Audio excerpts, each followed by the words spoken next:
How to integrate Trello with Slack. So let's get started. Open your board. And basically we just need to add Power Up. So click here on Power Ups.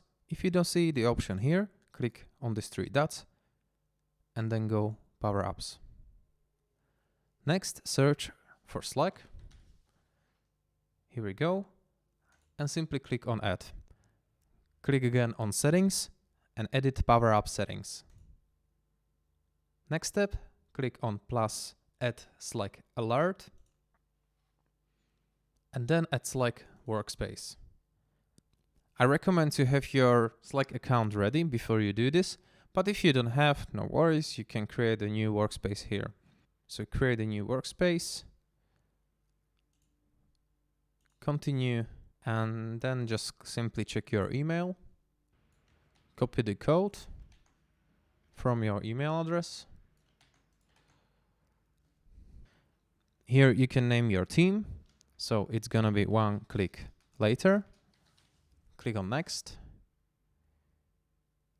You can choose this photo. And you can also invite someone. Okay, here we go. And now you got your Slack account, your workspace. Then do the same. Click on Settings, add the Power Ups, add Slack Alert, add Slack Workspace. Now we have our account ready.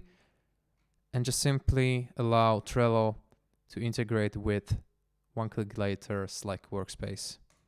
Click on Allow. Then go all the way down. Click Allow again. And you are set. And this is how can you integrate Slack with Trello. Thank you for watching. If you found this video helpful, please leave a comment or like. And if you want to see more, subscribe to the channel. See you.